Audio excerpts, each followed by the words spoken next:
Hi everyone, welcome to my channel Divya food and vlogs. ఈ వీడియోలో మనం వచ్చేసి చింతకాయ తొక్కు ఏ విధంగా పెట్టుకోవాలో చూద్దామండి. చింతకాయ చట్నీ అని కూడా అంటాము. ఇది సంవత్సరం అంతా నిల్వ ఉంటుందన్నమాట. దానికోసం ఇక్కడ మేము ఫ్రెష్గా చింతకాయలు తెంపుకొచ్చి తీసుకున్నాము. 1 kg చింతకాయలు తీసుకున్నామండి. వాటికి ఉన్నటువంటి తొడుమలు, ఆకులు అవన్నీ తీసి పెట్టేసుకోవాలి నీట్గా. ఈ విధంగా నార ఉంటుంది కదా, నార తీయడానికి రాదండి. మొత్తం ఇక ఎక్స్ట్రా పార్ట్స్ అంటే వేస్ట్ పార్ట్ అదంతా తీసి పెట్టుకోవాలి. ఒక గిన్నెలో వాటర్ తీసుకొని వీటిని బాగా 2-3 టైమ్స్ బాగా వాష్ చేసుకోవాలి. చూడండి, ఈ విధంగా నీట్గా వాష్ చేసుకోవాలన్నమాట. పైన ఇట్లా డాట్స్ వైట్ కలర్ చింతకాయలు ఉన్నాయి కదా, అవి తీసేసుకోవాలి. అవి వేస్తే చట్నీ అంత టేస్ట్గా ఉండదు. మొత్తం నీట్గా వాష్ చేసుకోవాలి. ఎక్కువ డస్ట్ ఉంటే 4 టైమ్స్ కూడా వాష్ చేసుకోవచ్చండి. మొత్తం పైన ఉన్న డస్ట్ అంతా పోయేలాగా నీట్గా కడుక్కోవాలన్నమాట.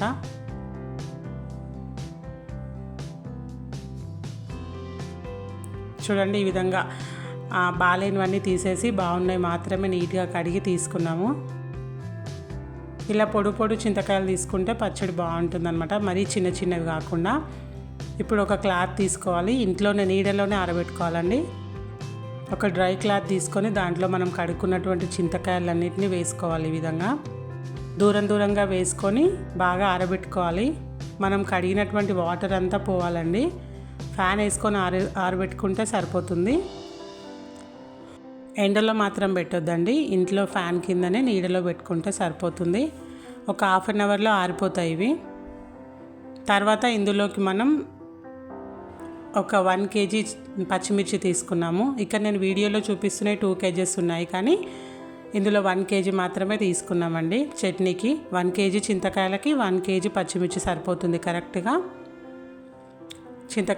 చింతకాయలను ఎలా అయితే కడుక్కున్నామో ఈ పచ్చిమిర్చిని కూడా నీట్గా వాష్ చేసుకోవాలి వాటర్లో 2-3 టైమ్స్.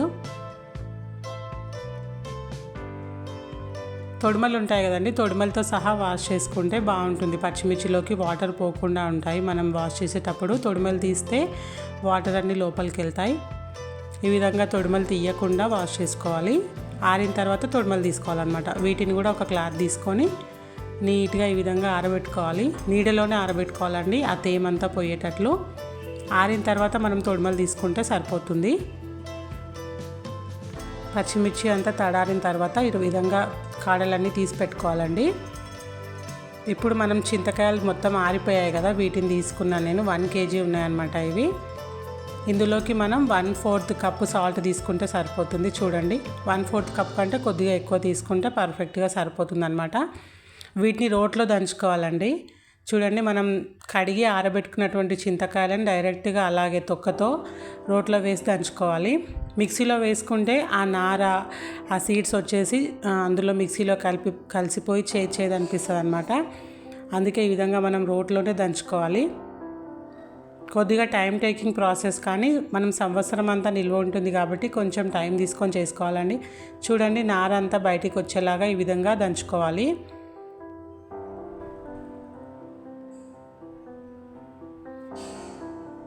దీన్ని ఈ విధంగా దంచుకున్న తర్వాత ఒక గిన్నెలోకి తీసేసుకుంటున్నాం. ఇది మిగిలిన చింతకాయలను కూడా వేసుకొని మొత్తం ఈ విధంగా మొత్తం దంచి పెట్టుకోవాలండి. మధ్యలో సాల్ట్ యాడ్ చేసుకుంటూ దంచుకుంటే సరిపోతుంది. చూడండి, ఈ విధంగా చింతకాయలు వేసి సాల్ట్ యాడ్ చేసుకుంటూ దంచుకోవాలి. ఈ మొత్తాన్ని గిన్నెలోకి తీసుకున్నాము. ఇందులో ఈ నార కనిపిస్తుంది కదా, చింతకాయల నార ఉంది కదా, అదంతా తీసేసుకోవాలండి సైడ్కి. అండ్ అందులో ఉండే సీడ్స్ కూడా తీసేసుకోవాలి. ఒక ప్లేట్లో పెట్టుకుంటే సరిపోతుంది. ఆ నార, సీడ్స్ అన్నీ తీసి పక్కన పెట్టుకోవాలి. మనకు ఓన్లీ గుజ్జు, పైన తోలు మాత్రమే ఉంటుందన్నమాట. ఈ నారనంతా సపరేట్ చేసేసుకోవాలి. చట్నీలో ఉంటే బాగుండదు. చూడండి, ఇట్లా సీడ్స్ కూడా సపరేట్ చేసి పెట్టుకోవాలి అందులో నుంచి.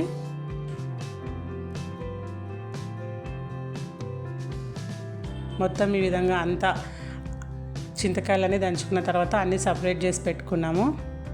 ఇంత నార, ఇన్ని సీడ్స్ వచ్చాయన్నమాట 1 kgకి. చూడండి, ఈ విధంగా మొత్తం తీసి పెట్టుకున్న తర్వాత దీన్ని మళ్ళీ సెకండ్ టైం మనం దంచుకోవాలి. ఇది అప్పటికి మొత్తం మెత్తగా అయి ఉండదు కాబట్టి మళ్ళీ సెకండ్ టైం రోట్లో వేసి ఈ విధంగా రుబ్బు రోలు ఉంటే, ఈ టైంలో రుబ్బు రోలు ఉంటే బాగా యూజ్ అవుతుందండి. రుబ్బు రోల్లో వేసి దంచుకుంటే మనం రుబ్బుతుంటే మంచిగా మెత్తగా అవుతుందన్నమాట. ఇందులోనే కొద్దిగా పసుపు యాడ్ చేసుకోవాలి. 1 kgకి వచ్చేసి 100 grams దాకా పసుపు పడుతుందండి. కొద్దిగా పసుపు యాడ్ చేసుకుంటే ఈ విధంగా దంచుకోవాలి. మొత్తంని కొద్దిగా పార్ట్స్ లాగా వేసుకొని మొత్తం దంచుకొని పెట్టుకోవాలండి. మెత్తగా చేసుకోవాలన్నమాట. ఈ స్టేజ్లోనే వచ్చేసి ఎంత మెత్తగా వీలైతే అంత మెత్తగా చేసుకుంటే బాగుంటుంది. ఎందుకంటే మనం తొక్కలతో సహా వేసాం కాబట్టి కొద్దిగా టైం ఎక్కువే పడుతుంది మెత్తగా అవ్వడానికి.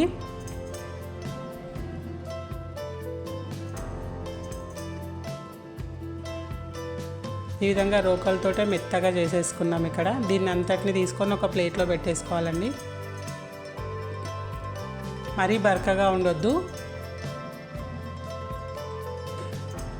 చూడండి, ఈ కన్సిస్టెన్సీ ఉంటే సరిపోతుంది. అంటే ఈ విధంగా ఉండాలి మెత్తగా. మొత్తాన్ని దంచుకొని ఈ విధంగా ఒక ప్లేట్లో పెట్టుకున్నాము.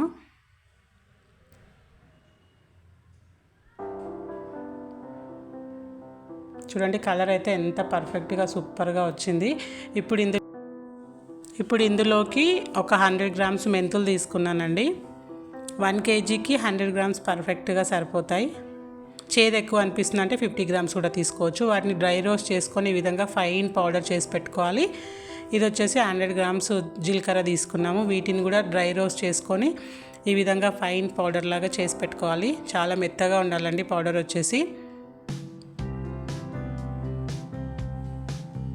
మనం ఆల్రెడీ వాష్ చేసి తొడిమలు తీసి పెట్టుకున్నాం కదా మిర్చీలు, వాటిని ఈ విధంగా మిక్సీ పట్టేసుకోవాలి. మొత్తాన్ని ఈ విధంగా మిక్సీ పట్టేసుకొని ఒక గిన్నెలోకి తీసుకోవాలి. ఆ పేస్ట్ కూడా మెత్తగా ఉండాలండి.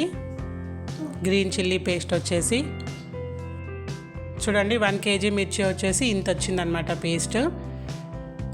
1 kg చింతకాయలు, 1 kg గ్రీన్ చిల్లీ. ఇక్కడ వచ్చేసి ఒక 20 వరకు వెల్లుల్లి తీసుకొని అందులో యాడ్ చేసుకోవాలి. మనం ఆల్రెడీ పౌడర్ చేసి పెట్టుకున్నటువంటి మెంతుల పొడి, జీలకర్ర పొడి కూడా ఇందులో యాడ్ చేసుకోవాలి. మీకు పసుపు కొద్దిగా తక్కువ అనిపిస్తే కొద్దిగా యాడ్ చేసుకోవచ్చు, మీ కలర్ని బట్టి అది. 1 kg చింతకాయలు, 1 kg మిరపకాయలు, 100 grams జీలకర్ర, 100 grams మెంతుల పొడి అండి. జీలకర్ర పొడి, మెంతుల పొడి, ఒక 20 వరకు వెల్లుల్లి రెబ్బలు వేసుకోవాలి. ఈ విధంగా మొత్తం మిక్స్ చేసుకోవాలి. ఆ పచ్చిమిర్చి పేస్ట్లోకి పౌడర్ అంతా కలిసిపోవాలన్నమాట.